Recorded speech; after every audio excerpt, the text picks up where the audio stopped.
Thank you for listening to this PodcastOne production. Now available on Apple Podcasts, PodcastOne, Spotify, and anywhere else you get your podcasts.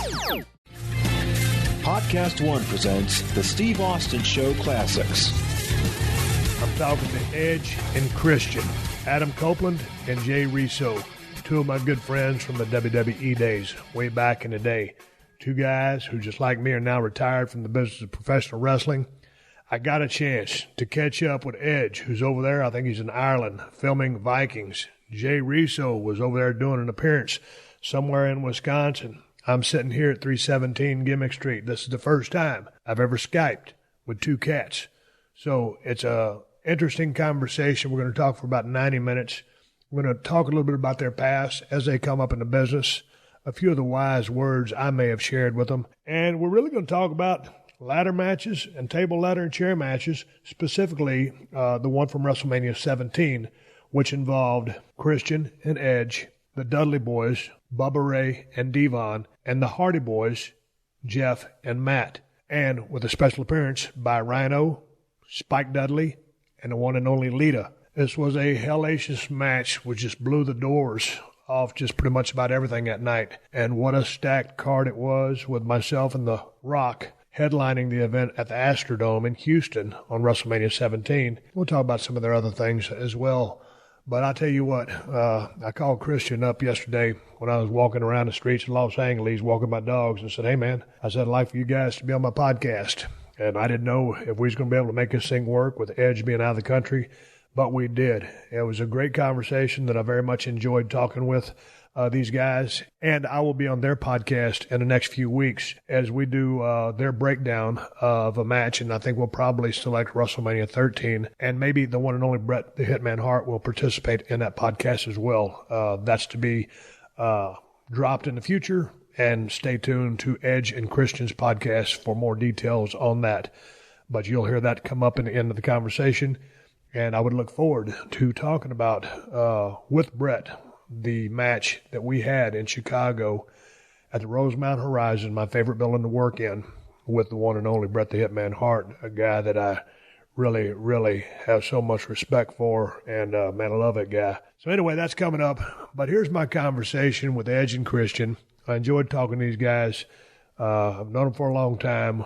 We never traveled together. We never ran in the same circles, but we always enjoyed each other's company, jacking around with each other, killing time, playing jokes on each other, playing the Don't Look at Me game, which is the dumbest thing in the history of the world. I forget how we invented that game, but nonetheless, maybe we'll talk about it on their podcast. It's absolutely childish, but that's what you do when you're on the road as many days as a year we were, trying to kill time. Before we get into my interview with Edge and Christian, let me get you up on keeping your home safe with ADT. ADT is the first security company to help keep you safe at home and when you're on the go, and it starts with their award-winning 24/7 monitoring that has made them the #1 most trusted security company. Visit ADT.com/podcast and get an ADT starter kit professionally installed for only $49. Plus, you'll get ADT Go, the new family mobile safety app and service with family locator and 24/7 emergency response, free with any ADT security system. In addition to the locator and 24/7 emergency response, ADT Go includes private messaging, automatic check-ins, and safe driving reports. Again, go to ADT.com/podcast to learn more. It requires a 36-month monitoring contract, QSP, and Easy Pay. Activation and early termination fees may apply. Certain markets excluded. Licenses available at ADT.com. Offer ends April 1st. Hey y'all, this is Matt and Michelle from Thug Kitchen, here to tell you about our new show, Forked Up, a Thug Kitchen podcast exclusively on PodcastOne. We're stepping out of the kitchen and into your earbuds every week to discuss food, politics, pop culture. Basically, we're just trying to give a f***ing do better. Get your shit together with us every Thursday on Forked Up, a Thug Kitchen podcast, right here on PodcastOne. Download and listen to new episodes exclusively on PodcastOne.com, the new PodcastOne app, or subscribe on Apple Podcasts. Thanks, y'all.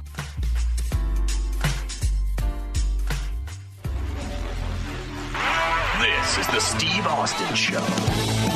I'm rolling sound. I'm over here at 317 Gimmick Street. Man, this is kind of unexpected and a short notice. Hell, I was walking down the street the other day with my two labs, Mula and Callie, and I said, man, I've been off the air for a week. I got to do a podcast. I've been wanting to talk to Christian and Edge, so I figured I'd shout them out, and I called Christian up, and I said, hey, man, what's up? So we shot the breeze, and I said, hey, man, let's do my podcast, and then we'll do one of yours. You guys like to break down matches and stuff like that. And I said, what about Edge? What's his schedule? And Edge, you are in another part of the world because, Jay, where are you? Right now, I'm in Milwaukee. I'm like an appearance here today. So that's where I am, but we're all over the place now. So you're in Milwaukee. I'm in the mean streets of Los Angeles, California, and the big shot over there working on a series, a movie, or whatever you want to call it. Adam, where in the hell are you at? I'm in Dublin, Ireland. So we're globetrotters right here. This is a globetrotting podcast. We got the West Coast, we got the Midwest, and we got damn Europe. God dang, I was just talking to Jay before I was trying to get signed on here. I was getting my wife to add you guys on my Skype account because I don't know how to do it. And I was telling Jay, I was like, man, I got a little 12-pound dog that lives next door to me, and I've got every door shut over here in the house to try to block that damn dog's sound out. And the dog weighs 12 pounds, but he's got the vocal cords of a 100-pound Mastiff. I double dog dare someone, no pun intended, to throw a 100-pound dog bone over that sumbitch so I don't have to listen to him bark anymore. It's always the little ones that bark loudest, man.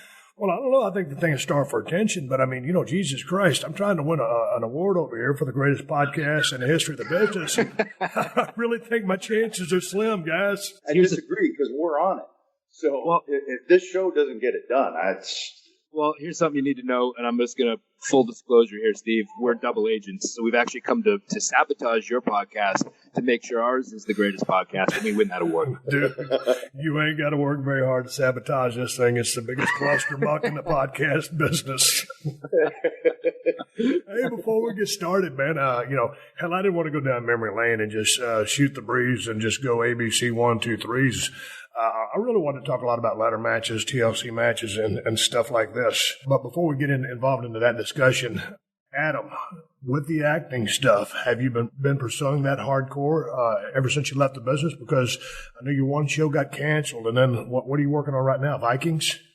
Yeah, I'm on Vikings now, and it wasn't something that I was going after. I really just, when I got the news that I was medically disqualified, I was like, okay, I don't know. We'll see what comes next. I didn't know. And that show Haven, they saw my retirement speech, said, hey, do you want to come up to an episode? That episode turned into 42 episodes. But it was about halfway through the second season with them that I said, I really dig this. And I think we're all of the same mind that got to be doing something creative. Have to be, that's just the way our minds work. And I realized that was still going to tap into that part of my brain that I need to tap into, because if not, then who knows what I become. So I really started studying. I started taking classes. I started watching movies and peeling back, why actors were making choices, just like I used to watch wrestling matches and go, okay, why did that guy do this here? And then listen to that reaction there. So I would watch movies and just really watch the performances, and okay, that made me feel this way. Why? It was because of this choice and this choice. So I really started studying, and then Haven finished up. I did an episode of The Flash, and then I got the audition for this, and a week later I was out here. What did you have to do that? Did you have to go to do a read? Did you audition for it? Did you say, hey man, this guy looks like a Viking, tall, blonde-headed guy, kind of looks like a Viking, let's give him the part? What was the story? Well, so I auditioned. I told my management team, I was like, listen, I got a short list of shows that I really want to go after. And Vikings was right in there. And because I'd always been a fan of the show, I've always been, just intrigued by the whole Viking mythology and everything. So I read for the part. I did a little Skype session with this woman up in Toronto to try and just get in the wheelhouse of the accent, make sure I was at least somewhere in the ballpark so I didn't embarrass myself. I sent in a self-tape, and they said, okay, we need you here in 5 days. And yeah, that was pretty much it. And then it's been hit the ground running ever since. And now I'm over here, almost 2 years off and on. So what's the shoot schedule like? You try to knock out a block of, scenes that you're in? How big of a part do you have in this thing? it's such a huge show, and there's so many different storylines. What has been amazing about it is they'll try and knock out one storyline's worth of stuff like in a week or 2 weeks. So then you have, 2 weeks off, because we do like either 2 episode 1 month blocks or 3 episodes. So for instance, this block that we start tomorrow, we're doing 3 episodes in 1 month. And it just so happens that we're doing 3 episodes worth of content for our storyline in 1 week. And then I get to go home, that's pretty rare, but I think it's just due to the amount of characters in this show and the storylines. You just, you'll be super busy for 1 week and then have 3 weeks off. Does that keep you away from home enough that Beth can maintain her sanity, but not miss you too much for being gone on the road? Because, dude, you guys both, Adam, I can't remember when you got married, but I mean, Jesus, Jay's been married forever, and it's well documented. My success rate in the marriage department, staying in the wrestling business, hasn't been so great. Now I've been with the same woman for 14 years, married, give or take, for about 9. So I guess the schedule is pretty doable for both of you guys, and the fact you've got a young one now. Yeah, I know. Well, for me personally, I get back whenever I have breaks, and we got 2 little girls now, so it's when I get home, Beth can get a bit of a break, and what's great about this gig is that I'm in one spot. It's not a different city every night. I come back to the same place that they have rented out for me. I can call the girls, kind of constantly throughout the day. It's not the same hectic thing that wrestling was. And I think that's, you and I are both proof that was a tough industry to have relationships in. Jay's the complete opposite of the norm, I think, and was able to do it somehow. And how, I don't know, because look at him and look at his wife, and somehow he still managed it. Well, he's the white meat baby face in this discussion when it comes to marriage, is you squeaky clean bastard. Before I ask Jay a couple of questions, you spoke of this accent. Can you give me a little bit of your accent that you use on Vikings? I can, yeah. The real hard lessons where it's like, it's hard S's. So if you're there's no such thing as or is or his. So it's hiss, ass. I am Chateau Fatnos. So I talk a little bit like this. And the fluctuation goes up and down, and it's quite sing-songy. God dang, are you a violent Viking or are you a sissy Viking? Well, I tell you what, if that had been your wrestling promo, I don't know how long you would have lasted with your very distinguished career. It sounded at any point in time you could break out into a yodel, which would have been awesome. Yeah. Well, and I'm wearing braids, so. Jay, what in the wide world of sports are you doing in Wisconsin? So yeah, I have a little appearance here today. There's a hockey team that I'm doing, and I'm a huge hockey fan. Anybody that knows me or. So it's the AHL, which is a league below the NHL. So it's the affiliate team of the Nashville Predators. So yeah, I'm going over there I'm even trying to talk him into letting me, put some skates on and play in the game. I mean, I think that, a 44-year-old rookie that hasn't put skates on in about 15 years, that needs work on his shot and his positioning, and is somewhat beat up from wrestling, I think that would be a good addition to any pro team. Hey, man, there's drawing power there. There's star power there. Did you play as a kid? Yeah, I did actually. I played right up to junior hockey. Obviously, growing up in Canada, and it was funny, like growing up when in class they would have these little sessions, I guess, where they would have you write little essays and stuff about what you wanted to be when you grew up and all these sorts of things. And I remember going up to the teacher and saying, well, I'm a little conflicted because I'm either going to be a pro wrestler or a pro hockey player. I haven't decided yet. They're like, oh, okay, maybe just like pick one and write about that or write about both. But like it was right off that pretty early on, I realized that I wanted to do something that wasn't quite normal. And I had it in my head that I'd be both of those, and wasn't quite good enough to be a pro hockey player. I wasn't quite good enough to be a wrestler, but I somehow made that work. From the exterior, you look like a completely normal person, but obviously, dude, with your choices of what you wanted to do, a wrestler or a hockey player, here's the thing. Growing up in South Texas, man, I never was a hockey fan. I didn't get it. You know, a bunch of guys skating around the ice with a stick, chasing a puck. Then all of a sudden, you know, they just fight like, they just start dropping gloves and they just start fighting like hell. From all your hockey days, how did that mentality not come forth in your wrestling days? Because I never knew you as a scrapper, but Jesus Christ, I mean, pretty much all pro wrestlers are tough. Not necessarily tough fighters, but tough people.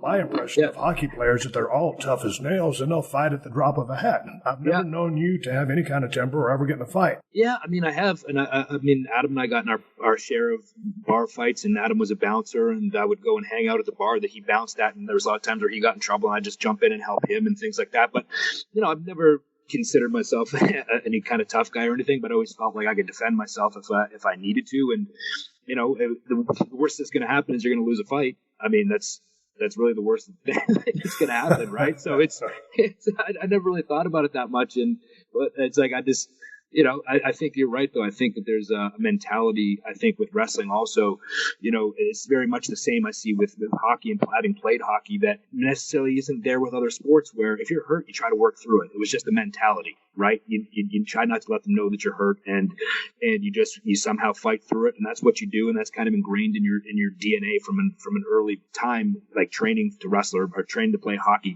And I think they're very similar in that sense where they're just able to endure a lot of pain, and it's like maybe the same thing as like wrestling. You know, when you're in there and you're taking bumps, it's almost like you build up a callus on your body, right? Like you get used to it. If you haven't bumped for a while, like 6 months or something, if you're off with an injury and you come back, those first few bumps, man, they hurt. They hurt a lot, right? Yeah. So it's like, I think it's the same kind of thing. You build up like their body kind of builds up some sort of callus, I think, you know, in the same sort of way playing hockey as in wrestling. You know, you said something earlier, Adam, about being medically disqualified, and I have it somewhere in my notes. Well, you retired in 2011. When you were medically disqualified, as you said, you know, what were your initial feelings? What came over you? What were your thoughts? How did you process that? It was a strange time, you know, because in terms of the mental aspect of the game, I felt like I was firing on more cylinders than I ever had. You know, I'd been doing it for 20 years, and I really felt like I was transitioning into an area of my career where I was just going to be able to help younger talent and be able to get in there and just kind of talk to guys and say, hey, listen to that, check this out, and, you know, things like that. So I knew that I was rounding the corner into the end. I just didn't know that it was going to be that quick. So it wasn't as hard as I thought it was going to be perfectly honest, I guess is the short, long answer.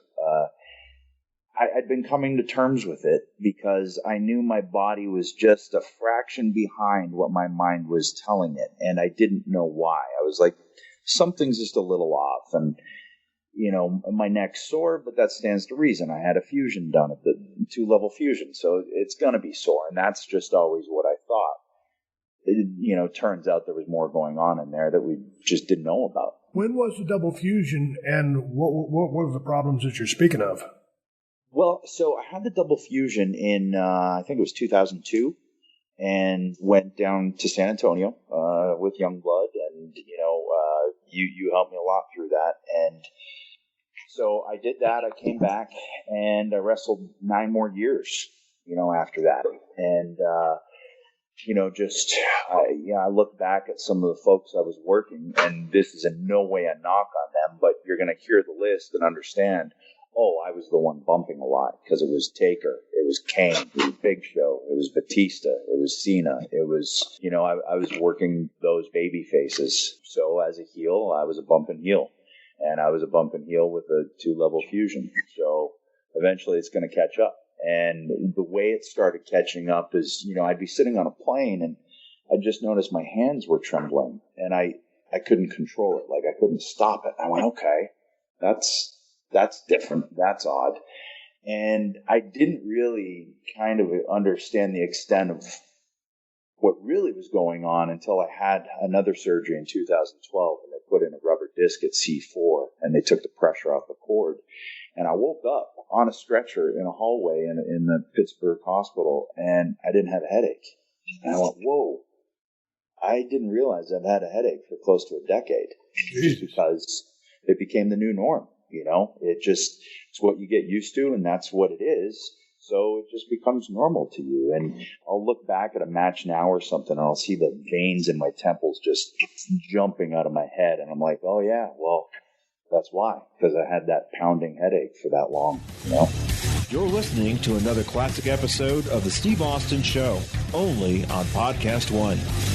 Hey, man, do you own or rent your home? Sure you do, and I bet it can be hard work. You know what's easy? Bundling policies with Geico. Geico makes it easy to bundle your homeowners or renters insurance along with your auto policy. It's a good thing, too, because you already have so much to do around your home. Go to geico.com, get a quote, and see how much you could save. It's Geico easy. Visit geico.com today. That's geico.com.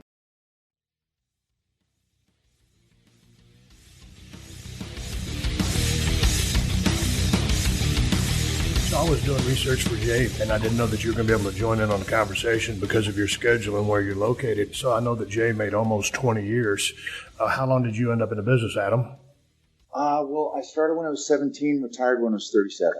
So, right at 20. You know, but the full grind of WWE, that started 97. Okay, but about a 20-year career. I mean, and dude, so like you said, when the things start kind of springing up, it's like with that much time, with that kind of a career, and I think I got cut short, maybe give or take. And don't get me wrong, I took my ball and went home. I had to heal up from my neck fusion, but I think I made 13 years in the business. So a run like that, I can understand seeing the light. With you, Jay, almost 20 years.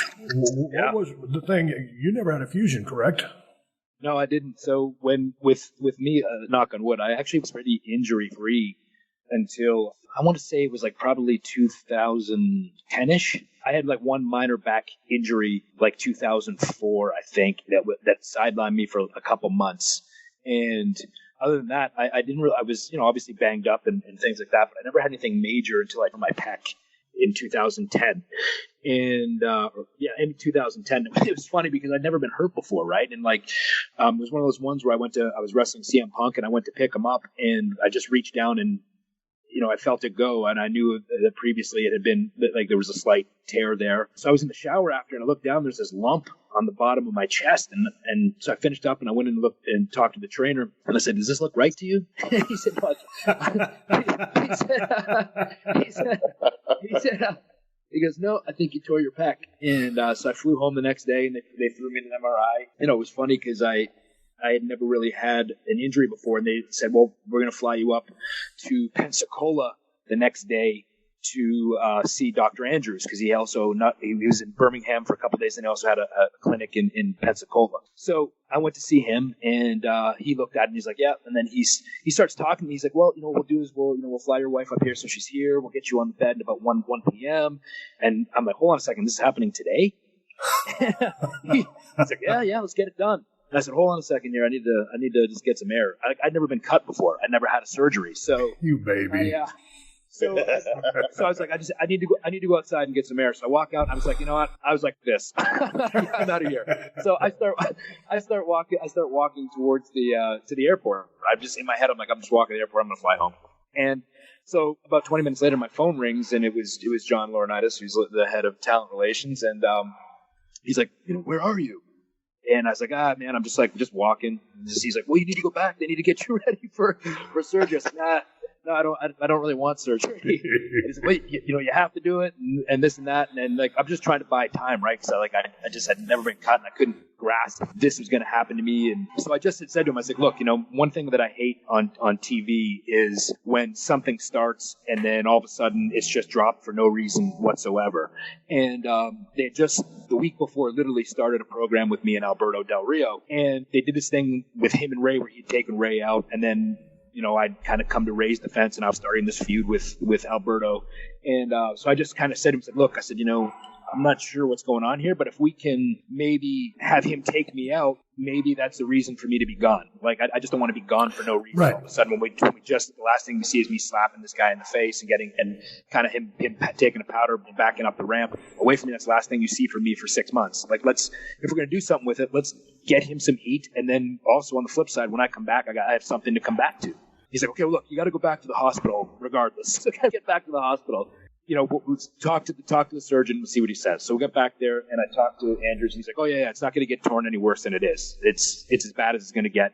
if you can deal with the how irritating it is and the little bit of pain that you're going to have. He said, I wouldn't wait any longer than 10 days. You're going to start having scar tissue, but if you want to wait another week and do something on TV, I'm completely fine with that. So that's what we did. So the next week I went up and we did a thing where he took me out, and the next day I went down, and a week later I had had surgery, and that was kind of the first one, and then I kind of went on a little string there of unlucky kind of like injuries. Like I had an ankle injury, which was a freak thing, and I was doing a baseball slide on a overseas tour.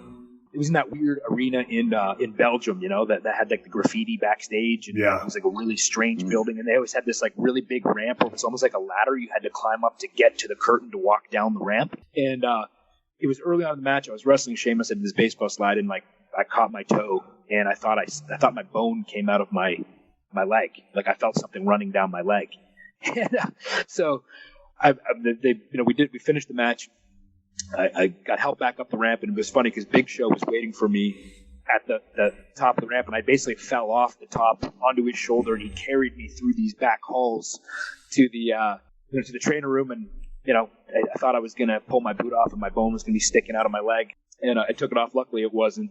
We went to some hospital somewhere, and there was like this kid looked like he was 11 years old. Like Doogie Howser was coming to give me my give me an assessment on my ankle. They do an X-ray, and they're like, "Can we get a copy of this?" So they bring out, Larry the trainer was with me, right? So So they came out and they handed him like this photocopied sheet of my X-ray, and we're looking at it, and we're both just staring at it. And I said, "Larry," he's like, "Yeah." I was like, "We're gonna get a second opinion on this, huh?" he goes, "Yeah, I think so." And so I ended up flying home from that, and the doctor actually told me it would have been better if I just broke my leg because I had like this severe high ankle sprain, and it said it would have been much cleaner if I just broke it. And then from that, and then after that, I started getting like dinged. Like I got dinged a few times with my head, and I was going to see neurologists and things like that, and finally I had gotten a couple concussions, kind of, I would say within a few months of each other. Now, how are you getting these concussions? Just like, the first time it was actually, I caught Rey Mysterio on a body press, and I was doing this, because Rey's like, he's so fun to work, right? Like he flies so high. Like I thought it'd be look super awesome if he was coming off with a springboard body press, if I jumped into it and took it like in the air. And so when I jumped into it, I caught him a little high, and he landed on my head, and that knocked me out. So it just started from there, and then it was just, one was a kick, and another one was just I took a bump and hit the back of my head on the floor. It was just like, and then the neurologists were just kind of like, look, it's kind of like a boxer. You can be fine for years and years and years, but once you get that big one, it's almost like, it just becomes easier and easier to get them. At this point with you, it's almost like not if it's going to happen again, it's when is it going to happen? Right.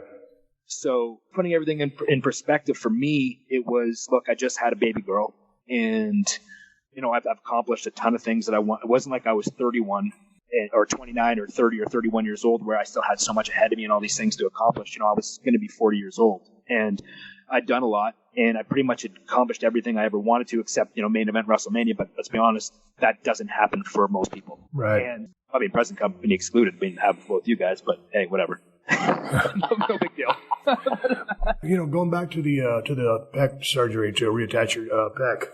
First of all, when someone says, "Hey, man, we need you under the knife now," that's a heavy duty blow, and all of a sudden you can't, whether you've been cut or not, to get prepped for surgery, at a moment's notice is one thing, but to say, "Hey, man, this is where I was in my storyline. I want to go out there and finish the storyline so we get some heat on Del Rio," and to me, man, that's the mark of a true pro. And that's first class. To try to take care of some business. Doc says, "Hey, man, you're cool for another week, but we don't want to push it any more than that." So I got to give you props for that. It was cool too, because Vince texted me after the surgery too, right? Like he texted me and said that he had been in contact and they told him it went well, and same thing, he just thanked me for my professionalism. I thought that was, that's stuff that motivates you to want to come back, to work harder to come back when you get absolutely just a little message like that just goes a long way, right? You guys both went to the same wrestling school, right? Yeah, Ron Hutchison and Sweet Daddy Siki. Now, where does the Dory Funk come into play in this, or did he not? Well, he did, but we were both lucky in that throughout the years we kind of had people bestow some knowledge on us. The initial training was Ron and Siki in Toronto, and we both trained there. Then from there, I wrestled about 5 years, and then started making some headway with WWF, doing house shows in Hamilton and things like that. That's when they said, hey, we're doing this thing called the Funkin' Dojo down in Stamford. We want to bring you there. Get in with Tom Pritchard, get in with Dory Funk Jr., Bruce Pritchard is going to be there. Pat Patterson's going to be there. And this was the initial one that they'd ever done. And it was guys that they were interested in, or guys that were on the roster that just needed some seasoning or grooming, or like Taka was there, and to help with the language barrier with him, or Mark Henry, or, guys like that. So that's where that came into play. And then Jay, I think you did the second Funkin' Dojo, right? Yeah, no, I think I was like in the third or fourth one. It was funny because Adam was under a developmental contract. I was not, and they had asked him to come to the pay-per-view. Actually, it was the Montreal pay-per-view with Brett and Sean, and they wanted you to come to the next set of TVs and do some dark matches and things like that. And you didn't have a car at the time, so I borrowed my mom's car. And wrestler rule: you never leave the house without your gear, brother. So I threw my bag in the trunk, and the TVs were in Ottawa, and then the next day they were in Cornwall, Ontario, because that was at the time when they did a live Raw and then a taped Raw the next night. So I'm in Cornwall, and I'm standing there, and somebody walks up to me and says, "Hey, did you bring your gear?" And I said, "Of course." And they said, "Oh, would you mind working with Adam in the in the dark match?" I was like, "Well, he's kind of the shits, but yeah, I guess I can get something out of him." And I'll make him look good. so we went out there, and it was a funny story too, because I'm wrestling in like these indie shows, and that building was small, right? Like, I mean, it probably held 4,500 people. Maybe 5,000 if you're lucky. And I remember coming out like, oh my God, this building is so big. Oh my God. And then years later, you go back and walk in like, why are we in this building? It's so small. Territory's down. Yeah. And I remember too, like having this moment where it brings you back down to earth. It's like, okay, I'm wrestling my best friend from the 6th grade on. This is all we've ever dreamed of. We're wrestling with WWF. We're doing some cool stuff. And then they start testing the lights. Yeah. And I was like, oh, okay. Yeah. That's why they call it a dark match. Yeah. And then it was like, the ref had to finish. And the funny thing was that, we had to be like cognizant at the time of because, they're testing the lights and they're about to go, start the show. So like, they're like, look, we could tell you to go at any time, and we thinking we're like so seasoned that, that the ref's like, okay, you guys got to go. You got to go now. So we decided to, instead of just going to the finish that we had planned, we decided, well, let's just do this cool little finish. And the ref didn't know it was the finish. So he was pissed at us after. He's like, look, you can't just do that here. So we were like, but it was Earl. It was Earl Hebner. Yeah, it was Earl Hebner. Yeah. So we came back, and I remember because of all the stuff that had gone on, it was obviously a busy week with all the stuff that had gone on backstage and those sorts of things. But Jim Cornette watched the match, and he said, "God damn, guys, that was great. That was a great match." And then that was the worst Jim Cornette impression I've ever heard. let me try it again. God damn. No, I can't. There you go. That's good getting there. You're brutal. God damn, guys, that was a great match. I can't do it. That was better. So I just happened to ask. I ran into him again before I left, and I asked him for his phone number. And then I was like, do you mind if I just drop you a line every now and again? He's like, yeah, please keep in touch. So every month or so, I would just call Jim and just tell him, hey, I just want to let you know where I am, where I'm working, what I'm doing, and this is what I've been up to. This is where I'm working, so I'm working with, and I'm keeping busy. So I would always just once a month I would call him and just let him just stay on the radar, And just out of the blue one night, at that time I used to go to the gym, and it was about a half hour from my house. Still living at home with my parents, obviously before cell phones, and I wasn't cool enough or have enough money to have a pager. So I had to get my messages written down for me on a piece of paper, and they'd be on the kitchen table when I came home. So I came home late, like from the gym, like 11:30, 12 one night, and there was a message on my kitchen table that said Jim Cornette called. Call him back. Doesn't matter what time. I call back, and it goes to his voicemail. So now I'm start leaving this message, and all of a sudden, he picks it up. This goddamn kid, where were you? I was trying to call you. And I said, oh, I said, Jim, I was at the gym. I was working out. He goes, oh, okay, that's all right then. And then he started telling me, hey, we're doing these. you've been aware that we're doing these training camps down at the office, and he said, I remember the dark match that you had, and you've been calling me and telling me everything you're up to, and I think that you do really well at them, and I believe in you, and I think you do good. So I'm not sure when it's going to be, but I'm going to do my best to get you on one. So that was all the motivation I needed right there. I just was like balls to the wall there, just getting booked and just getting as much ring time, trying to be in the gym as much as I could, and sure enough, 2-3 months later, he called me up again. Goddamn kid, I got you on one of these camps, and that was that. And then I went down, and there was a funny story too, because I got a call saying, okay, we're going to bring you in, and we're going to bring you in on a Saturday, and you'll start the camp. It went from Sunday to Sunday. It was funny because I had this booking in Delaware. And I used to work for this promotion, a guy named Jim Kettner in ECWA, and he treated me really well. And at the time, it was like my biggest payday. I was getting paid $150, and he flew me down to Philadelphia from Buffalo, New York, which is 90 miles from where we lived in Canada. So I would drive to Buffalo, and then I would fly down to Philly, and then drive the 20 minutes or wherever it was to Delaware to do these shows. And I was like a main guy on his show. And when they wanted to fly me down for this camp, it was on the day of one of his big shows. So they called me and they started giving me all my travel info, and I was like, I said, I have a bit of an issue. And they're like, what's the issue?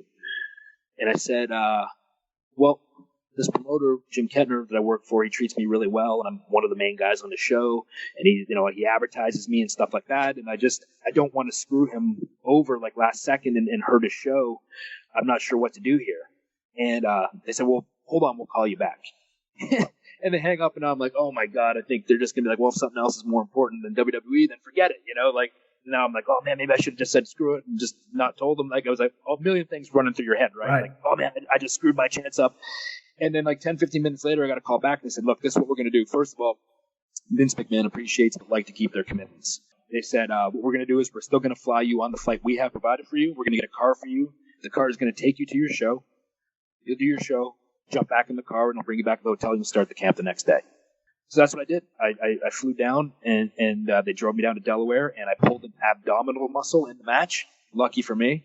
I went back, and I was in pain the entire week, but it was pretty cool because there was 12 guys there, and Bruce Pritchard and Dory Funk and JR pulled me aside like on the Friday, and they had offered me a developmental contract. So that was a pretty big week for me. And I appreciate the backstory. And also just to point out, you went out of your way, or you took it upon yourself to give Jim Cornette a call. And of course, Jim Cornette's one of my favorite managers of all time, one of the greatest talkers in the history of the business. But you're making a relationship with a guy who knows a lot about the business, had a great run himself, and is connected. And then also, just like Vince told you, through someone else, they like people that honor their commitments. You weren't going to screw the promoter. So again, I got to give props to you there.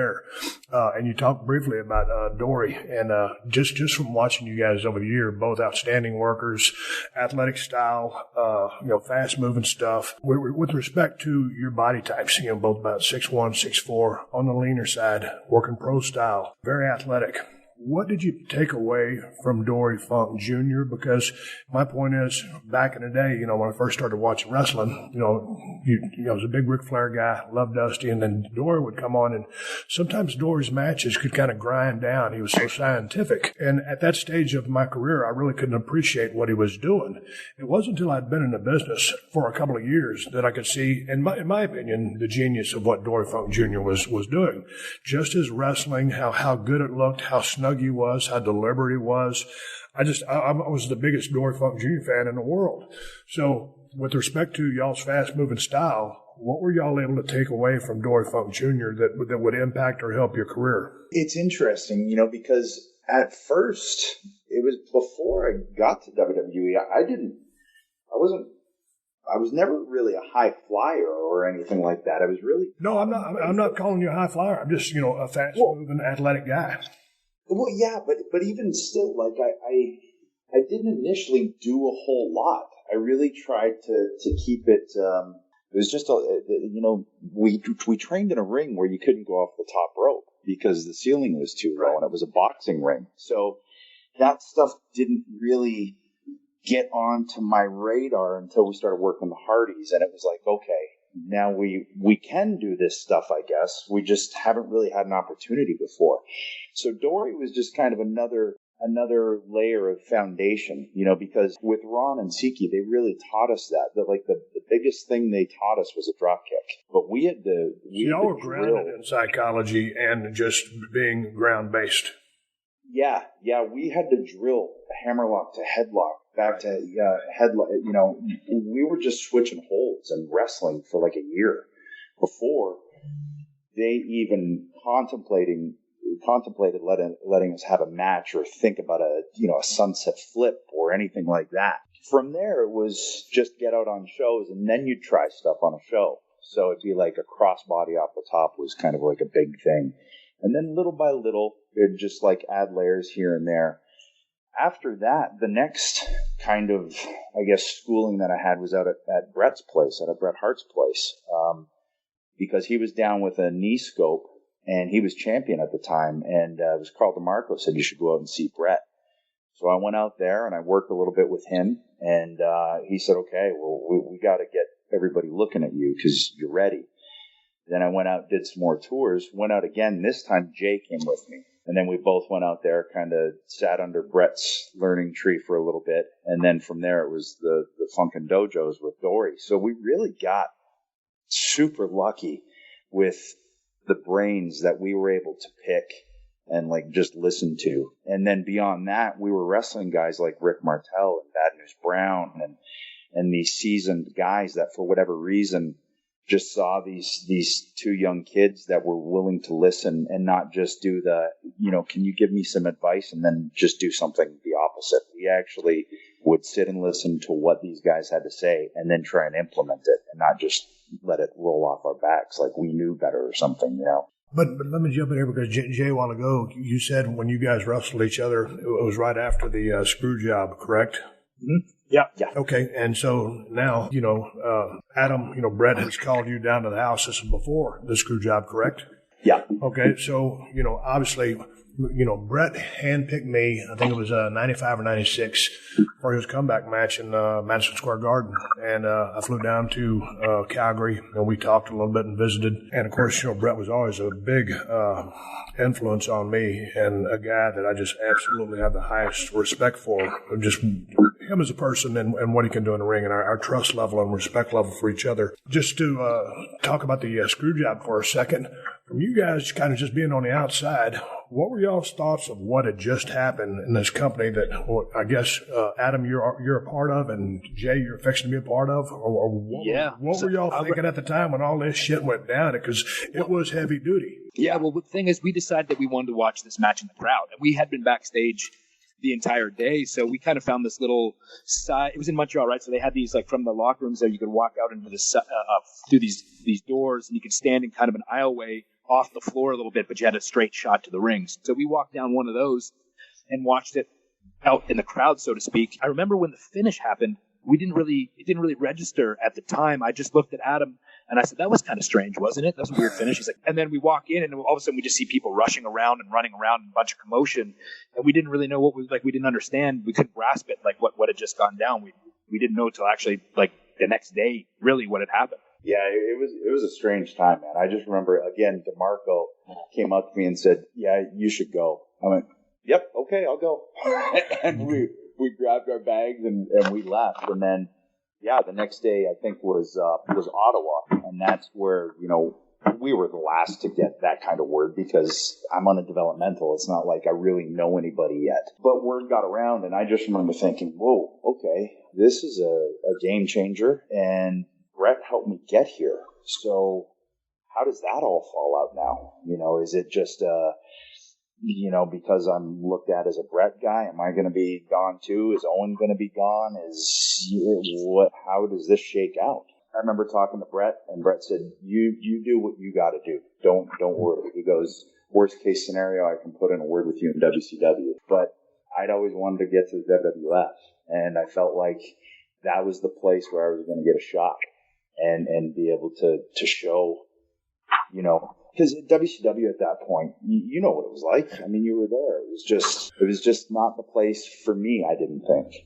I thought with WWF, man, it was young and it was hip and it was vibrant and it just felt like things were taking off and you were taking off. And there's Sean, and it just felt like the place that I wanted to be. But it was a weird time for sure. Man, it was weird because, man, Davey Boy was going crazy. Owen was going crazy. I mean, that whole backstage thing. And I was around, but I wasn't catching all of it. And then there was a famous thing where, Vince was going to walk into the dressing room and, at least say something to Brett, give him his shot. I think Brett took the shot. It was just weird because coming out of that, I was like, man, what is going to happen to this company?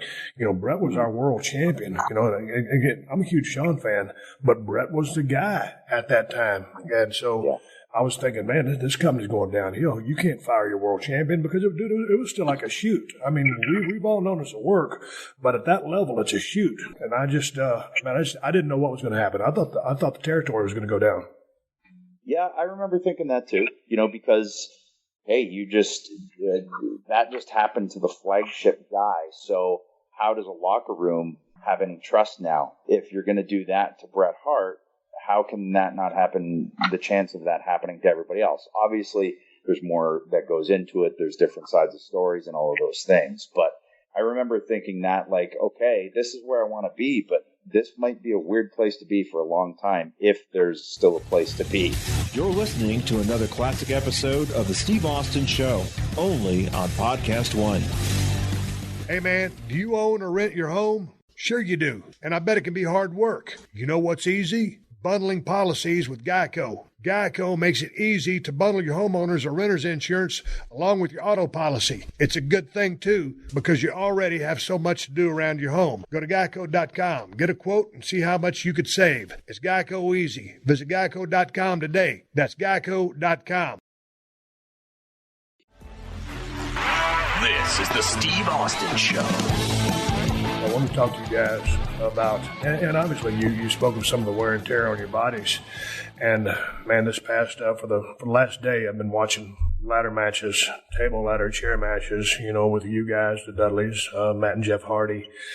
And, when I'm kind of doing a little bit of research or just reading about ladder matches, I guess, across the world or in England or in the United States, there were a few ladder matches in the 1970s. It wasn't like the WWF invented them. Bret and Sean had actually had one on a challenge show, I guess pre-94. But the Sean Razor match from 1994, that match put that type of match on the map. It was just an outstanding match, great psychology, and it was a building block for ladder matches to come. So my question is to you, I guess, in all of my notes right here, I don't have the date in which y'all had your first ladder match or tables, ladders, chairs match.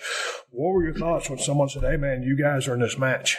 It was actually our pitch. Really? And this was the first thing that we had ever pitched, storyline wise.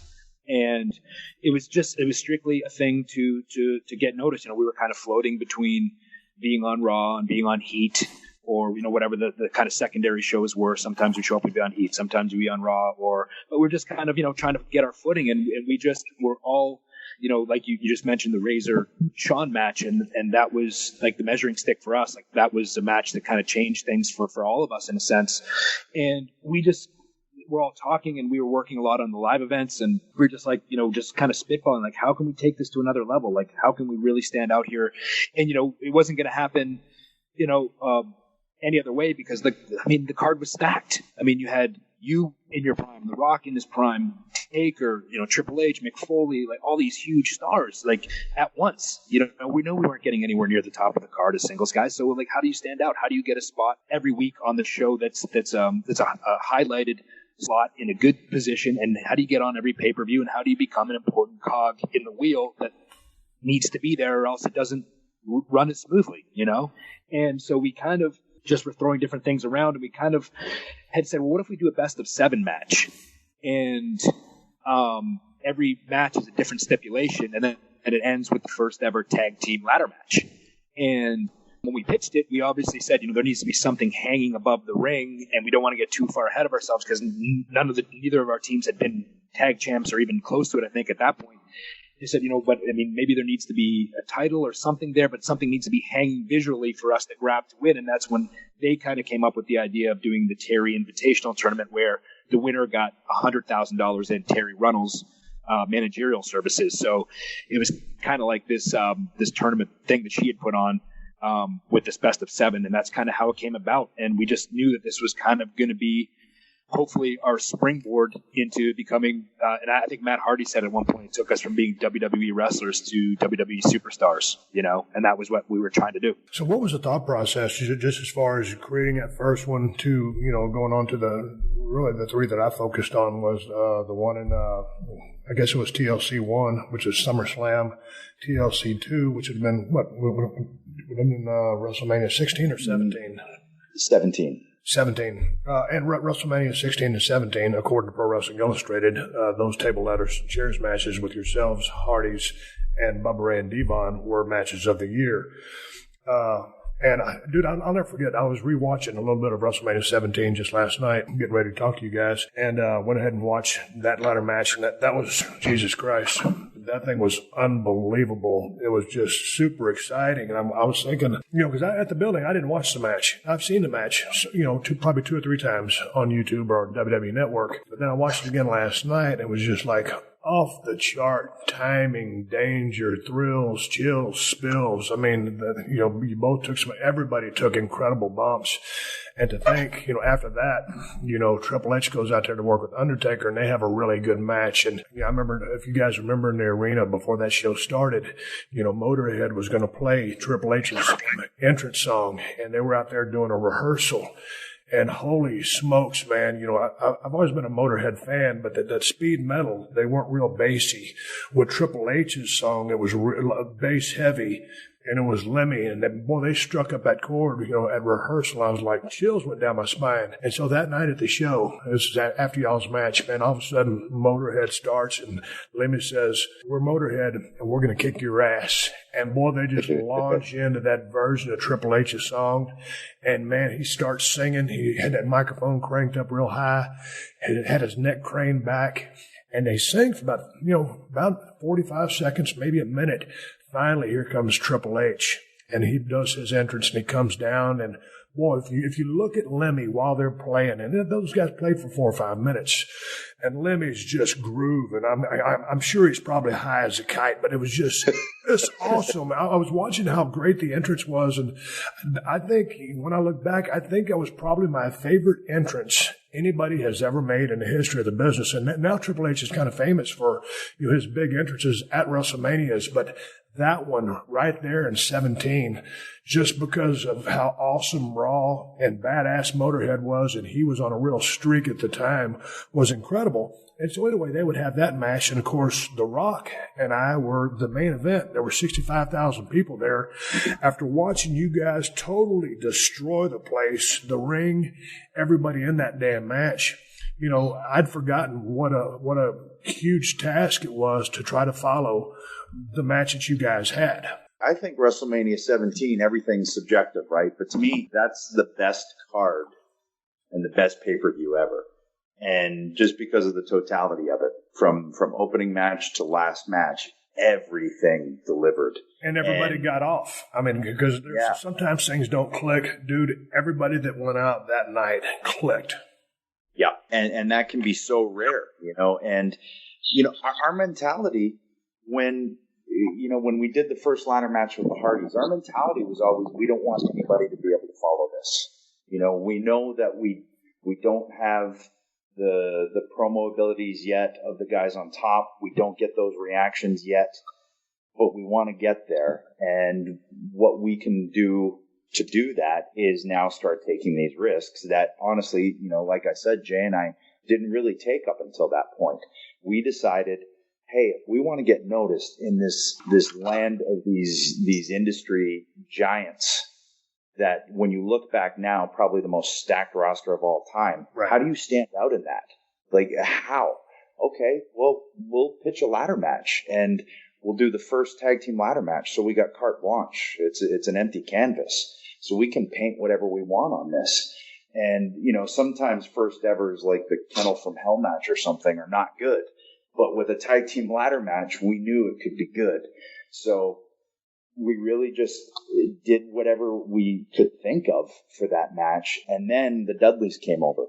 And the Dudleys added an aspect that Edge and Christian and the Hardys didn't have. They added that kind of that badass, I've always said, if you listen to the reactions of our matches, you know, Jay and I would come out and get booed. Great, we're the heels. Right. The Hardys would get that Rock and Roll Express. Oh, dude, at 17, they blew the roof off. Go ahead.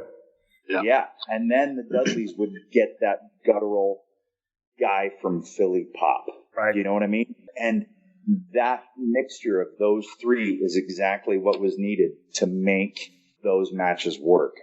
We caught lightning in a bottle, and our goal, all six of us, and then when you add in Spike and Lita and Rhino, it was just our goal was to go out and go, okay, if somebody's going to follow us, they're going to have to really kick ass tonight. Yeah. I think that was the whole roster's mentality then. You know, it was funny too, Steve, because like on the first, with the first ladder match that we did against the Hardys, we were told to have 3 finishes.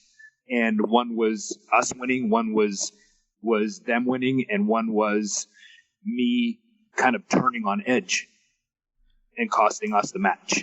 So they just put the Hardys won, and then there was some rumblings of at that early on of us maybe even splitting up and doing something, which made me pretty nervous because, you know, I was still trying to find my footing and find out what I was character-wise. I didn't really have a character. So, you know, no promo time, all those things. I was like, man, and I remember being on remember we used to do those, the Europe-only pay-per-views back around that time? So we used to go over on the charter planes, right? And you and I were standing, enjoying a glass of red wine somewhere in the plane, and you kind of just said to me, just turned and just frankly said to me, hey, what are these rumblings I hear about them maybe breaking you guys up? And I said, I don't know. I said, that's just, I've been hearing the same thing. He goes, and you said, you got to put a stop to that. And I went, well, I mean, I'd never really had those conversations before with anybody, so I don't know how to do it kind of thing. And you're like, listen, you guys are the team. You know, you guys are the top team, and you're going to be factored in. You're going to be everything that kind of we want, like that I was just saying. You know, we had a spotlight. We were the main team, and right out of your mouth, you said, look at the top of the card. The singles guys, you aren't going to get there. You'll get there eventually one day, but it's not going to be anytime soon. You need to ride this out as long as you can because it's working and it's good, and whatever you got to do, stop it. You got to stop it. And that's kind of when we had kind of started spitballing about turning from these kind of this double babyface thing we've been doing with the Hardys to, and then there was luckily Brian Gewirtz, who was our age and was a young writer and was trying to find his way, and another guy named Tommy Blacha. You know, we had been kind of talking with those guys and maybe exploring like, hey, what if we turned heel here and actually started to talk and have some personality? And then that changed everything for us. Once we got on commentary for one match, we started doing it with a heel edge, no pun intended, but we started like just having a little bit more attitude. We did this thing backstage where we did a sit-down interview with the Hardys. Like the coach was kind of interviewing both of us, and the writer said, just say whatever you want, and if you swear, we'll bleep it out. Just give us something real. So we went out there and we were dropping F-bombs, and we were just like these mothers, like just everything you could think of. And like they're like, if you watch it back, it's like bleep bleep bleep bleep bleep. And we're just like, we rip our microphones off and we get up and we walked out, just like impromptu. We walked out, and that kind of from that, like, whoa, hold on a second here. There's a different dynamic to these guys that we haven't explored yet. Maybe they're not done as a team, and that was when it kind of started to roll in a different direction. One thing that stands out, like you guys knew that you needed to do something to stand out from the crowd. I mean, you look at the roster, it was a stacked roster. And like I told you on that airplane, and I'm glad you reminded me of that conversation, you know, that was straight up. I mean, there was nowhere to go. You know, I've told this story many times, but just to spread the 411 or put a bug in someone's ear. You know, I remember having a conversation with Vince when they were editing my lines on the Raws that weren't live.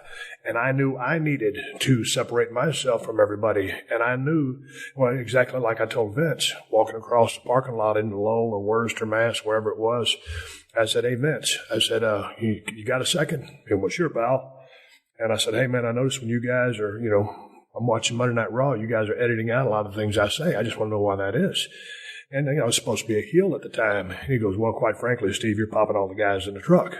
You guys know if you're popping everybody in the truck, you can pop the world. So I told him, similar to what you guys did, I just said, hey, man, I said, I'm 6'1", 250, bald head, goatee, black trunks, black boots. I said, Vince, if you take my personality from me, I can't compete. But if you give me my personality, I can compete with anything you got. That was my MO of doing exactly kind of what you guys did, with the ladder matches and all that other stuff. And now taking another risk here with being, a little overboard on the mic, to go back to the ladder match or the TLC match or however you guys want to go about this process.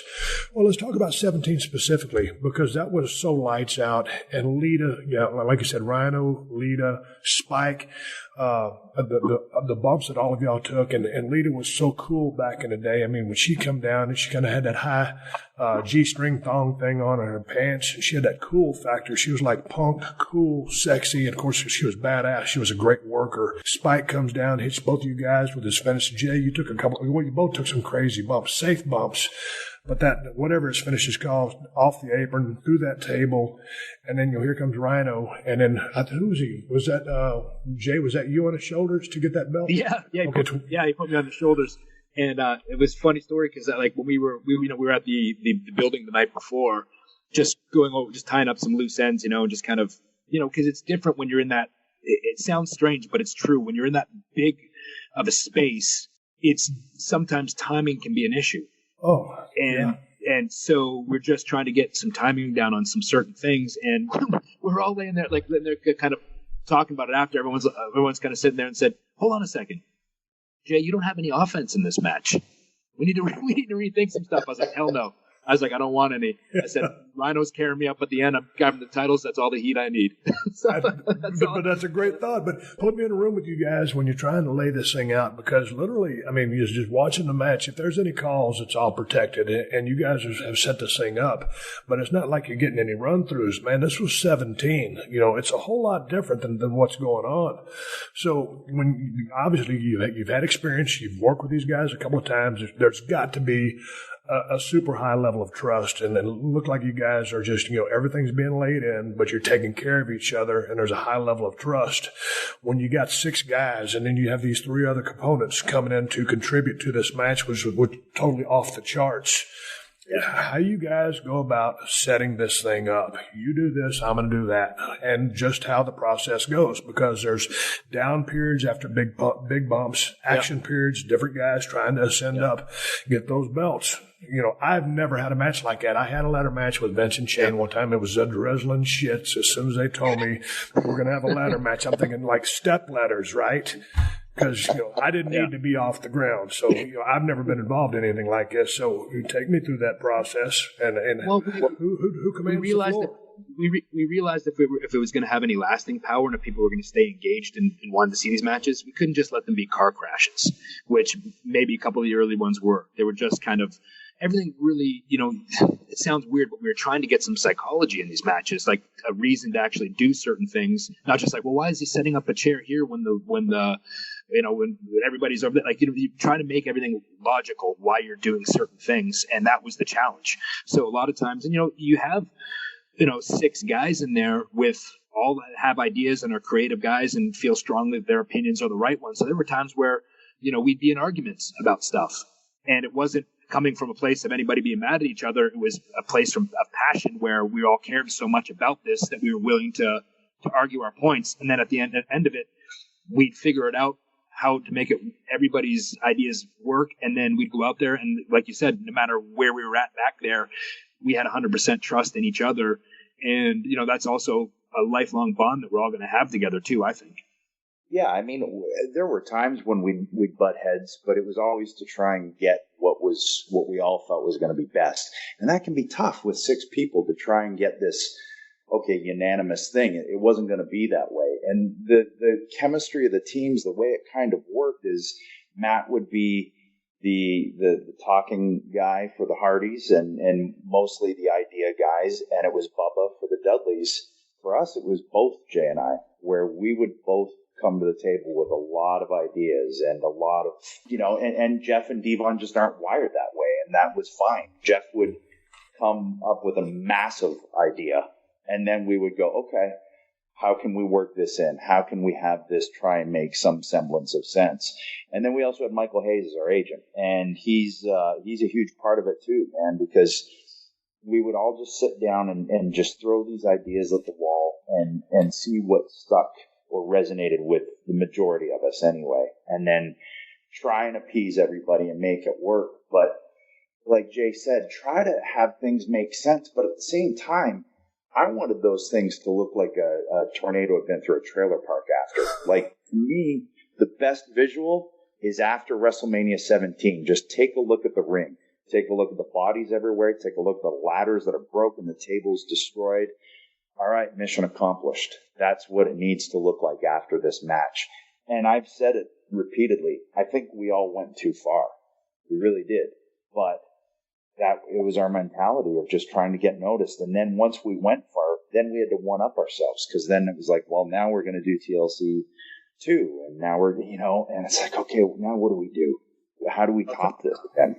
And I'll tell you this too, Steve, like the real challenge is not even so much the ladder match stuff, but it's there's a real fine line of being labeled just guys that do gimmick matches. That when you go out to do a proper match, and you go out to put some time in, and you're trying to tell a story and take people on the ride, where it's like, well, he's not going through a table, or he's not getting hit with a chair, he's not falling off a ladder, I'm not really interested. It's like there's a fine line there where you have to be able to separate that, hey, these guys can go when they're not falling off stuff. So that was a challenge as well. Oh, dude, you're 100% correct, because, you can book yourself into a corner, but then, like you said, once you guys said, hey, man, let's keep this thing together, you started coming up with kind of the heel swing and the attitude as we were right on the back end of that era. You became more character-based rather than, hey, man, there's a lot of guys you can go out there, or not a lot of guys, but some guys that do get labeled as, hey, man, if this guy's got to work a straight match, it's not going to be so good because he's a gimmick match guy. Yeah, and that was one of the things we knew with our promo work and our character work and just our, the 5-second poses and things like that. It's like, okay, this is what can now make us different. Those matches proved that we can do all that stuff. So if you put us in any situation, whether it's just a straight up tag team match, which was our personal favorite, is just, give us 20 minutes with a great tag team and let us do what a tag team match can do if it's done right. But if you need a TLC match, okay, we can do that too. We wanted to be like that multi-tooled team, that you could put into any situation. We worked The Rock and Undertaker and for the titles, and then we'd do a TLC match, and then we'd work the APA, and then we'd work Too Cool. And then we just wanted to be that team that you could plug into any situation and we could get what you needed done for you. I was just gonna say, backing up to when you were talking about what I learned from Dory, and there was something there, like when I was in his class, there was kind of a thread with me and him that whenever he wanted to demonstrate something, he would pull me aside and demonstrate something for the class.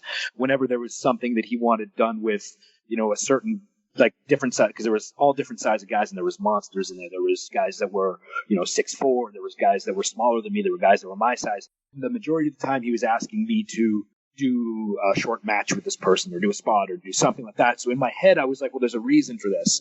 And one of the things I learned was, at our size, I might not necessarily be great at one thing, but I need to be good at everything. And that was kind of what I took away from him. And that's one of the tools that I use going forward, that at my size, I really had to be able to adapt to any style that I was in the ring with. And that was what I took away from him. In that match, it looked, I might be getting, it might have been the match, it might have been the year before, when Bubba Ray put the ladder over his head, started spinning it into everybody. It looked like he took a pretty good shot there. Jay, did you get dinged on that? No, I didn't actually. It was I got my hands up last second, and took a little snap bump. So, and luckily too, with the long hair, you could kind of, you get away with a lot more with the long hair, right? You just throw the hair back, and it gave the illusion that something. And the big thing is sound, right? Like sometimes if something is hitting something like a chair or a ladder, when you got bumped them, if it rattles or makes a noise, that will resonate not only to the front row, to the middle of the arena, but to the top of the arena, and that people react to that. So, I think that too, with the sound of the smack and the hair whipping back, I think it just, it was always made for really cool moments. Adam, did you come out of those things unscathed with regards to your neck? Because, I mean, both of you took some crazy bumps. And Jay, you missed, or I guess was intentional, on that triple ladder spot in the middle. But Adam, did you come out of these things okay, or did they contribute to, your neck issues? I mean, at the time I thought I did. But if I really trace it back, I think that has to be where it started. Whether it was the way I bumped a little bit higher up. So now you're bumping a little bit higher up, but you're doing it off ladders. I don't know. It's tough to fully pinpoint because at the time, your hands would be bruised, your elbows would be bruised, your joints would be sore just from taking the ladders and the chairs and the tables. But it was just stuff like that. And I watched them back and I'm like, how did one of us not die with some of the stuff that we were able to pull off? Straight up. Because the margin for error, man, it was hair thin. And the fact that we all came out of it without something happening that night during a spot, it's still kind of incomprehensible to me, to be honest. What happened was, though, is you see throughout the years that those definitely put some notches on our belts in terms of injuries, because by the time I was starting to really get into my groove as a singles, things were starting to crop up now. And I think it started with those matches. It's funny you said in that 17 match, there was a spot where I was getting tipped off the ladder and I was going to go over the ropes and land on the floor. And I'd done it before, and it's visually looks pretty crazy, but I would go over the ropes and I would step over and land on my feet and kind of roll on the floor. So in this particular case, somehow the ladder kicked on me as it was getting tipped. And instead of going over feet first, my feet swung up and I actually went over the ropes kind of back first. Yeah. And I remember looking at the ceiling going, oh my God, this is not going to be good. And I basically flat backed on the floor from off the ladder in the middle of the ring. And I don't know how I didn't land on a piece of debris on a ladder on something that would have done some serious damage. Right. I happened to land perfectly on a spot that had nothing, and I flat backed it, and it knocked the fucking wind out of me. I couldn't breathe. But I was laying there, I'm like, move my arm a little bit. Okay, I can move my arm. Okay, I can move my legs. Oh my God, I'm all right. How did that happen? And so I get my breath back, and I come to the back, and Kane is walking past me, and he stops me. He's like, are you okay? And I'm like, from what? He's like, that bump, are you okay? And I said, yeah, I'm fine. And he grabs me by the shoulder, spins me, pushes me up against the wall. He goes, you scared the shit out of me. Don't ever do that again. And he walked away. So, I almost got more hurt from Kane than I did from the bump. I think back too, like there were little things that would, like I remember I was lying on a table and I think Bubba picked up Jeff and powerbombed him through the table. But it was a little bit short. And if you watch it back, basically just the back of Jeff's head hits my arms. And I try to reach to try and grab him a little bit, but that one knocked him out for a little bit. And I remember that. And that's well before we still got to do the crazy, hanging spear. Yes. So, you just kind of, we all had trust and we all, knew that stuff was going to happen, but it'd all come out in the wash eventually and we'd get through it. It's funny too, you don't realize too, like with moments like that, and like WrestleMania is about making moments, right? And like, that's what we do anyway, but, and I know this didn't happen at Mania for you, but you think about the beer truck, right? Like that's a moment that's replayed and it's iconic, right? And the same thing with that spear spot. We didn't realize at the time when we're setting it up, and if I did, I would have volunteered to be the one doing the spot if I'd known that it was going to be so iconic. But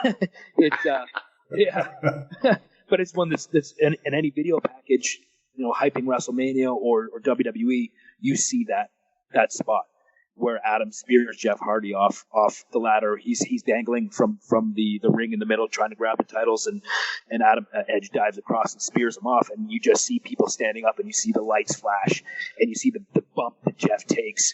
It's that's one of those moments, and like thinking about it now, we didn't know at the time that there was going to be stuff like that, and it's really cool. Like a lot of times too, like I just did like a signing last week in France, and you still have like little kids that weren't even born yet coming up and telling you they love the ladder matches, they love the TLC matches, and their parents are still showing them these things, and that's cool. I'll never forget, we were working the Highway to Hell match in Madison Square Garden. It was myself versus Undertaker.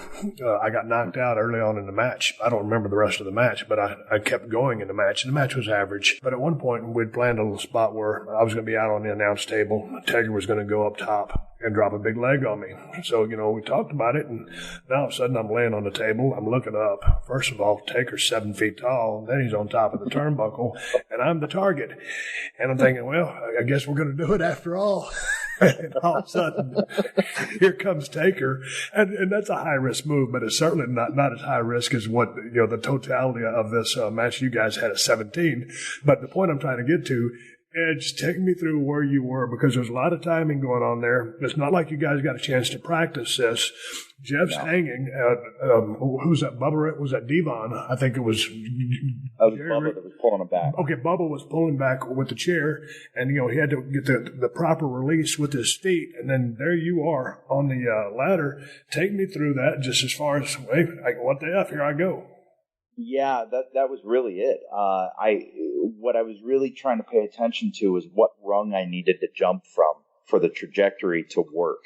And if I'm third rung down, that should, in a perfect world, have us making contact right at the moment where I'm picturing it, at least in my head. Now, if you watch it back, though, I almost committed too soon. There's just a short little whoop, and I held, and the ladder didn't tip, thankfully. And a nanosecond later, I went. And if I had gone on that first initial instinct, it would have been horribly wrong. Well, the thing about it was, because if you would have over-rotated, you're going to plant him on the back of his head right in the middle of the ring. Or if you under-rotate, you're going to plant him on his lower back or sack. And that's going to jack him up because of the whip and the blow to the lower back. So, dude, the fact that he landed completely flat, that was about as perfect of a landing as you could have hoped for or stuck. Well, and that goes back to the trust. Jeff is just one of those guys who is very giving in there, and he will bump his ass off and sell his ass off to make people look good. So I knew if I could hit this properly and protect him, he was going to make this thing look like $1 trillion because he trusted me. And I didn't want to, you'd never want to hurt anybody, but especially with something like that where it could go so horribly wrong. I was like, I have to hit this perfect. And I didn't even realize in watching it back, when I hit him, I grab onto him and I hold him and release him right before we hit the mat. And that's just one of those things you don't think about doing. Your instincts in there just naturally do it. And, we made it through. But that initial instinct to jump almost really, it wouldn't have been replayed. Right before that, wasn't that when Jeff and D-Bomb were up there fighting? And then D-Bomb got knocked off? Was it that one? No, that was at SummerSlam. Okay. That was at SummerSlam. Right. And this is when Jeff tried to do the Frogger, as we called it. Yes, that's right. And jump from ladder to ladder to get to the belts. Yeah. And then from there, and it didn't work. But it was okay that it didn't work. It almost made it better because it made it look real. Right. Well, it just ended up just scaling back up. When you guys look back at all those matches, what one was your personal favorites? Oh, man. Dude, the 17 was, to me, the ones I watched, it was just spectacular. I just don't know how you top that. That's from me, we're looking from an outsider standpoint. I think 17 was my favorite because of the stage that it was on, and also because the SummerSlam one, TLC won, and then there was the triple ladder match at WrestleMania 16. To me, TLC 1 was just so much in so little time. We didn't give anybody a chance to breathe, and that was by design. But it was, I don't know, Mania just, it still felt like people,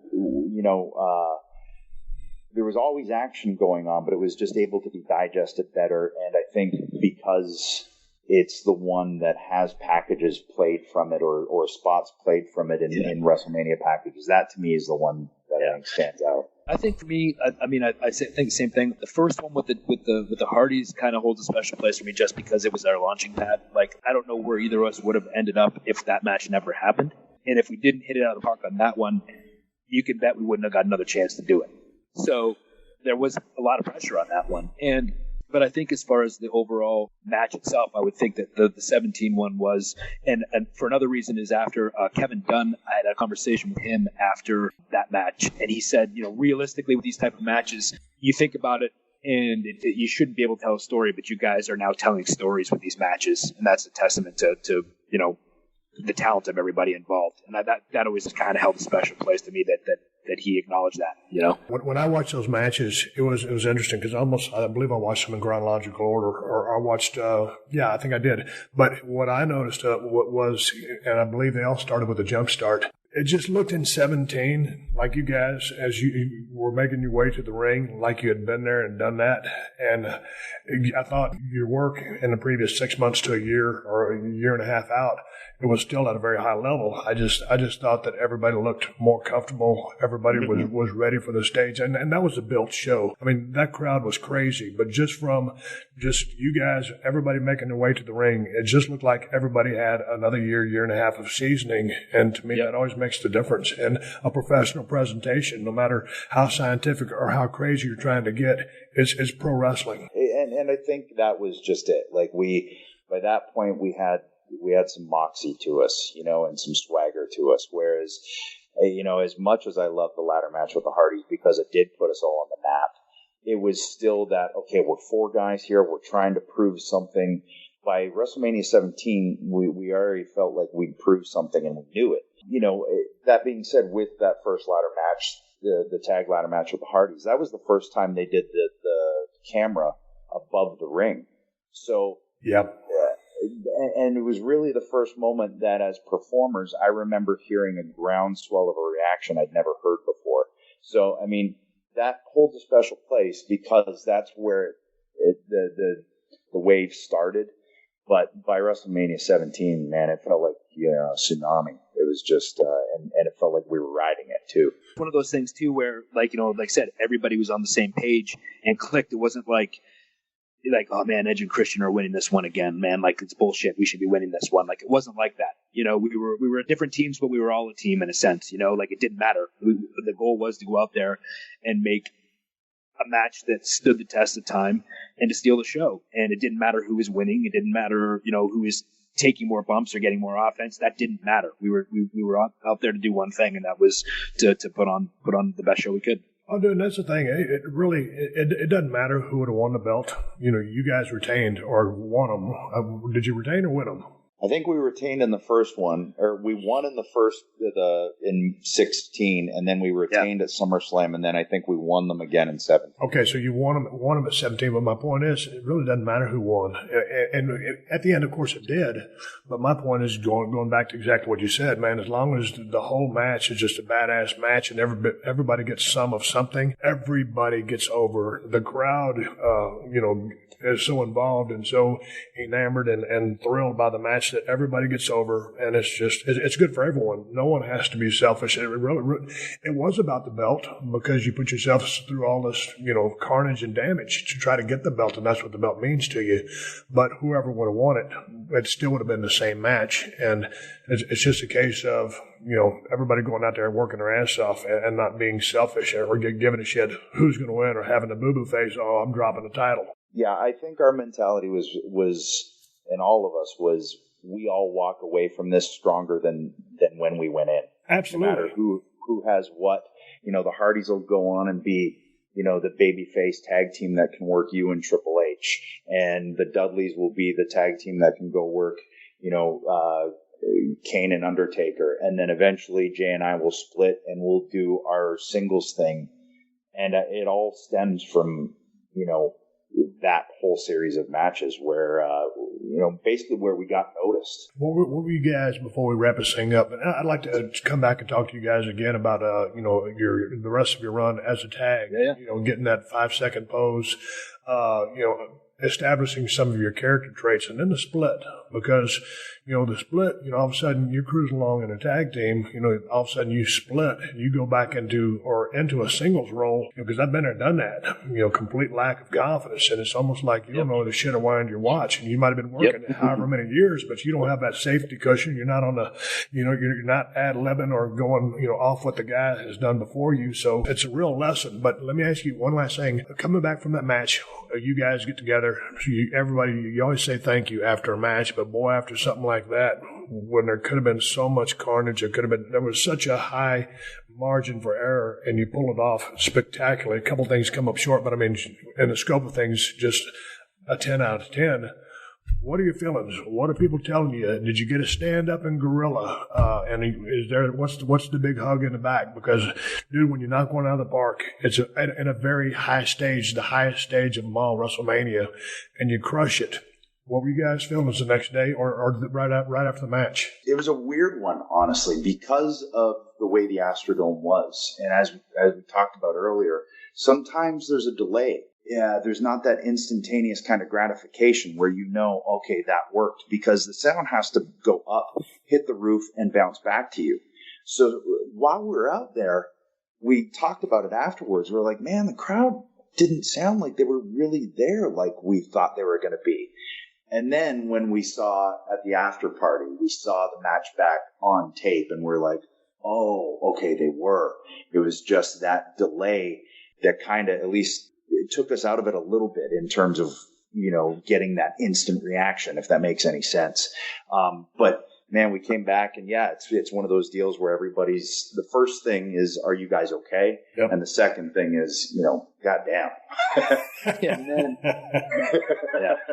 And it was one of those things too, where, we heard a lot of, man, every time we don't think you guys can top it, you top it, and it is one of those things too where you get it's awesome and it's satisfying when you get the your peers, people that you respect, giving you a standing ovation or giving you a pat on the back, telling you did a great job, and but then we'd always try to just go find a little corner just to be up by ourselves, just kind of have a big group hug and just ask each other if we're all right. The adrenaline's still pumping. You still can't really feel any injuries or anything like that at that point, but we always try to find a little corner for 5-10 minutes and just chill and just hang out and just laugh a little bit, Yeah, and just kind of like depressurize a little bit, because you know how it is when you have that kind of chemistry in there with someone, and that you've just done something that is going to resonate with people for years to come. There's a bond that builds, and you're kind of all in it together, and it's one of those deals where we would go off and find a room and go, oh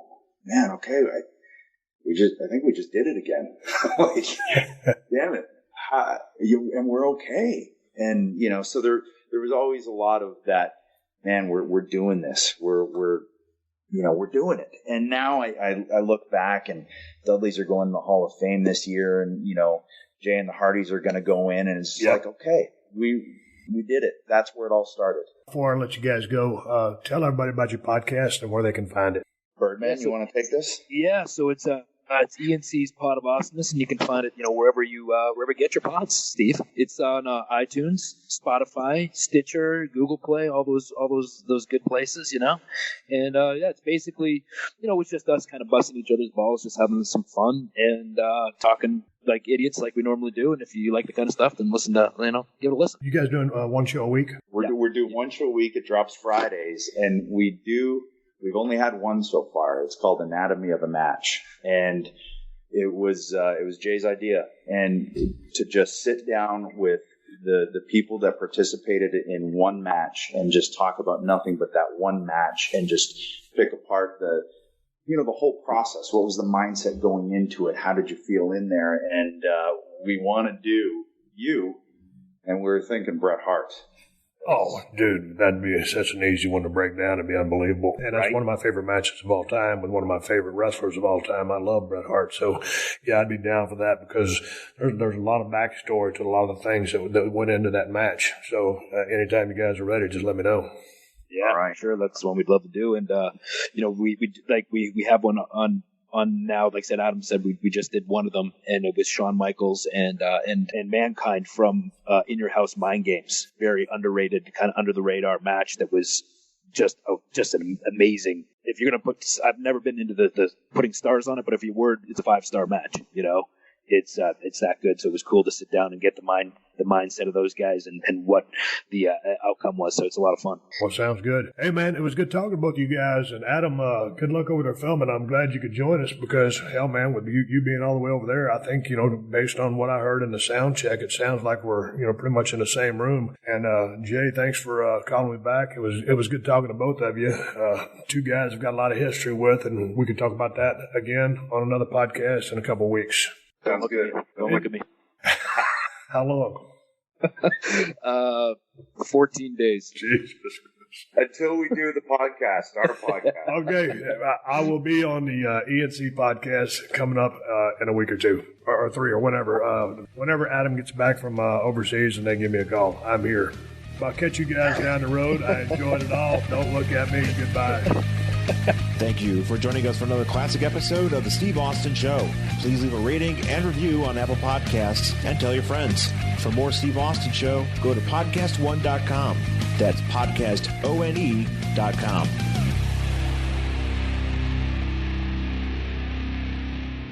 Support for this podcast comes from Pluto TV. Need an escape? Drop into Pluto TV for a world of free TV. Stream hundreds of channels and thousands of movies and shows all for free. Yeah, free. No subscriptions, no fees. Imagine 24/7 channels of Narcos, CSI, Star Trek, Survivor, and everything else from hit movies to binge-worthy TV shows, the latest news, live sports, comedy, and more. What are you waiting for? Download the free Pluto TV app for Android, iPhone, Roku, and Fire TV and start streaming now. Pluto TV. Drop in, watch free. All right, sports fans, Podcast One has 2 great new shows for you to check out. 7-time NBA champ Robert Horry is bringing big guests and great NBA commentary on the Big Shot Bob Pod. The Brooklyn Nets remind me of Oklahoma Sooner football.